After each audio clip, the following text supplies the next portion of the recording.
Queridos irmãos e irmãs, nós estamos no 32º domingo do tempo comum e nós já estamos nos encaminhando para o final de mais um ano litúrgico. Nesse ano litúrgico B, nós caminhamos na maioria dos evangelhos dominicais pelo Evangelho de São Marcos. Vocês devem se lembrar que há algumas semanas eu já vinha dizendo que a partir do capítulo 9 de São Marcos, Jesus vai caminhando para Jerusalém. É uma caminhada geográfica e ao mesmo tempo uma caminhada espiritual. No evangelho de hoje, nós estamos no capítulo 12. Jesus não mais caminha para Jerusalém. Jesus já está em Jerusalém. E nessa estadia em Jerusalém, ele visitava o templo, ele visitava alguns lugares, ele observava o movimento da cidade, ele trocava algumas polêmicas com os fariseus, com os doutores da lei. E o evangelho de hoje, que está no capítulo 12, nos diz que Jesus, ao visitar o templo, ele começou a observar aqueles que depositavam as suas doações nos cofres que ficavam na porta do templo. E Jesus, ele não olha somente as aparências. Nós, seres humanos, muitas vezes fazemos isso. Nós olhamos as situações, nós olhamos as pessoas somente a partir das aparências. Jesus não olha somente as aparências. Jesus conhece o coração humano. Jesus conhece as intenções de cada um. E no evangelho de hoje, Jesus se volta para uma categoria de pessoas e depois se volta para uma pessoa em particular. Jesus observa os doutores da lei e depois Jesus observa uma pobre viúva que depositou o seu dinheiro. Jesus, quando ele observava os doutores da lei, ele já nos faz um alerta. Ele começa dizendo: cuidado com os doutores da lei. Os doutores da lei eram aqueles homens que entendiam a Torá, que entendiam a lei, aqueles homens que tinham um conhecimento mais profundo e que até eram admirados por grande parte do povo. Só que os doutores da lei, entre eles os escribas e os fariseus, eles colocavam roupas muito vistosas, eles gostavam de serem vistos, eles queriam os lugares de privilégios, os lugares de honra na sociedade, nos templos religiosos. Então Jesus fala que nós precisamos tomar cuidado com os doutores da lei, porque eram exibicionistas. Os doutores da lei eram homens, eram pessoas que se exibiam diante do povo, que mostravam o seu conhecimento, mostravam as suas vestes, mostravam aquilo que tinham e ficavam se exibindo. Então, de um lado, Jesus mostra o exibicionismo dos doutores da lei. De outro lado, Jesus mostra e nos fala da discrição daquela pobre viúva. Então, aquela pobre viúva que certamente não foi observada pela maioria do povo, aquela pobre viúva deposita 2 moedas no cofre. Enquanto alguns depositavam grandes quantias, ela depositou 2 moedas, que era um valor insignificante. Para vocês terem uma ideia, seria para nós o quê? 2 centavos. Cada moeda seria o equivalente a 1 centavo. Foi aquilo que aquela pobre viúva depositou. E Jesus, que conhece os corações, ele ficou atento àquela pobre viúva. Então, o primeiro aspecto que nós podemos tirar desse evangelho é isso. A postura dos escribas, dos doutores da lei, mostra o seu exibicionismo. A postura daquela pobre viúva mostra a sua discrição. E depois um segundo aspecto. E nós às vezes podemos pensar assim: padre, mas não valeu mais a oferta dos doutores da lei, de outras pessoas que depositavam grandes quantias? Aquela mulher depositou somente 2 moedas, não faria nem diferença para a manutenção do templo. Só que a intenção foi muito diferente. O que o evangelho diz? Aqueles que depositavam grandes quantias, inclusive os doutores da lei, depositavam daquilo que sobrava. Aquela pobre viúva colocou 2 moedas, mas não era aquilo que sobrava do dinheiro dela, era aquilo que ela tinha. Ou seja, a intenção daquela mulher não era somente uma oferta qualquer, mas era a oferta de si mesmo, era a oferta de tudo o que ela tinha. Então existe uma diferença muito grande. Eles depositavam do que sobrava. A mulher depositou tudo aquilo que ela tinha e ofertou-se a si mesmo. E essa oferta agradou o olhar de Jesus. E aí nos leva a pensar na primeira leitura de hoje. A primeira leitura, que é do livro dos Reis, nós estamos no capítulo 17.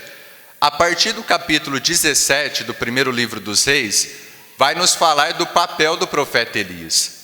Então, o profeta Elias, que começou o seu ministério no reinado de Acabe e de Jezabel, no início do capítulo 17, não aparece na leitura de hoje, mas no início do capítulo, pela desobediência de Acabe e de Jezabel, que estavam caindo na idolatria, o profeta Elias, ele profetizou um tempo de seca para aquela região. Ele disse que até que Deus desse outra ordem, não teria alimento suficiente e não teria o tempo das chuvas. Então, por isso que a primeira leitura fala que a viúva, ela iria fazer o pão, iria esperar a morte para si e para seu filho, porque naquele tempo muitas pessoas estavam morrendo por conta da seca. Elias vai até a região de Sarepta, onde estava aquela viúva. Ele chega e pede um copo de água para aquela mulher. Enquanto ela estava indo buscar o copo de água, Elias coloca até a fé daquela mulher à prova. Ele fala: olha, traz-me um copo de água e um pedaço de pão. Ela fala: pela vida do Senhor teu Deus, eu só tenho um pouco de farinha e só tenho um pouco de azeite. Eu vou preparar um pão, meu filho e eu esperaremos a morte. Era aquilo que ela tinha, ela não tinha mais nada. E aí então, mas a mulher obedece. Ela atende o pedido de Elias, além de buscar a água, ela prepara o pão. O gesto de generosidade daquela mulher, o gesto de entrega daquela mulher, daquilo que também ela tinha, que era só o que ela tinha, Deus fez multiplicar. Deus providenciou o alimento na vida daquela mulher e do seu filho por um longo tempo. Isso nos ensina, assim como a viúva do Evangelho, isso nos ensina que mesmo quando a nossa oferta, ela é pequena financeiramente, materialmente, mas ela expressa a nossa intenção, ela expressa aquilo que está dentro do nosso coração, Deus acolhe com agrado e Deus faz multiplicar essa oferta que nós fazemos. A quantidade também é considerada, mas não é só a quantidade, é aquilo que está dentro do nosso interior, é aquilo que está dentro do nosso coração. E as duas viúvas, tanto a viúva do Evangelho quanto a viúva da primeira leitura, são prefigurações de Cristo. Porque Cristo, sobretudo na cruz, Ele não ofereceu qualquer coisa. Ele não nos ofereceu uma coisa material aqui e ali, não somente isso. Ele ofereceu-se a si mesmo. Ele ofertou toda a sua vida. Ele ofertou todo o seu ser para a nossa salvação e para nos resgatar do pecado. E aquilo também que essa liturgia de hoje pode nos ensinar é que quando nós fazemos um ato de caridade, um ato de doação, esse ato deve ser livre, deve ser gratuito, senão não é caridade. Porque se nós fazemos um ato de caridade, se nós fazemos uma doação, seja para Deus, seja para as pessoas, mas nós temos algo, nós queremos algo em troca, isso não é caridade, isso é interesse. Sabe aquela pessoa que às vezes se propõe a ajudar alguém em algum serviço, ou doa algum dinheiro, doa alguma roupa, mas depois fica cobrando? Olha, lembra quando eu te fiz isso? Lembra quando eu te dei esse dinheiro? Lembra quando eu te socorri? Se a pessoa fica cobrando, se ela fica voltando, é sinal de que ela não foi livre.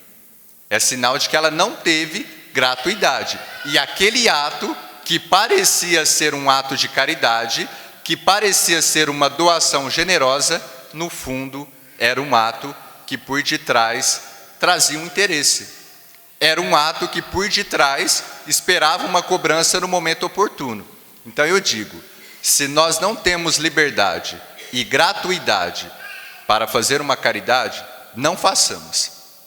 Se você não tem liberdade, se você não tem gratuidade para fazer uma obra de caridade, para fazer uma obra de misericórdia, não faça. Se for para você fazer um ato e depois ficar cobrando as pessoas e ficar cobrando Deus por aquilo que você fez, então você tinha um interesse por detrás. Às vezes as pessoas fazem propósitos na vida espiritual, eu vou rezar uma novena, eu vou fazer isso, mas se Deus não realizar aquilo que eu desejo, não persevero mais. Isso daí não é amor a Deus, isso é interesse. Eu me aproximo de Deus, claro, gente, nós podemos rezar, colocar as intenções, isso faz parte. Mas quem tem uma fé madura, uma fé desinteressada, reza a Deus, coloca as suas intenções, mas entra na pedagogia de Deus. E sabe que Deus vai realizar algo no momento certo, da maneira certa. Então nós não podemos nos aproximar de Deus, não podemos ter atos de fé, atos de caridade com as pessoas, esperando algo por detrás. É sinal que nós estamos revelando os nossos interesses e revelando as nossas cobranças humanas. Queridos irmãos e irmãs, vamos agradecer a Deus que nos concede essa palavra, essa liturgia do 32º domingo do tempo comum.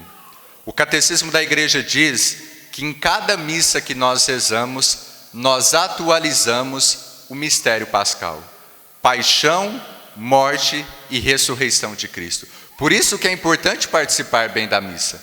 Por isso que a missa, que é o culto público da igreja, não é um momento qualquer também.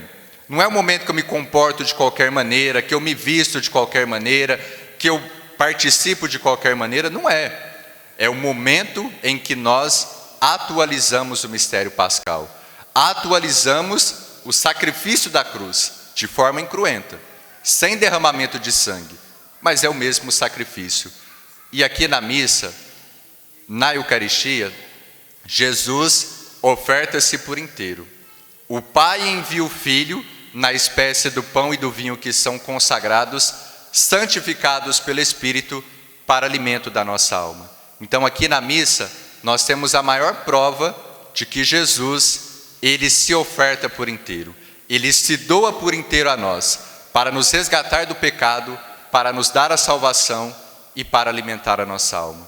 Então vamos agradecer a Deus por essa missa, por essa palavra que nos ilumina e pelo sacrifício que nós daqui a alguns instantes atualizaremos. O sacrifício de Cristo sobre o altar, no corpo e no sangue, que são alimento para a nossa alma.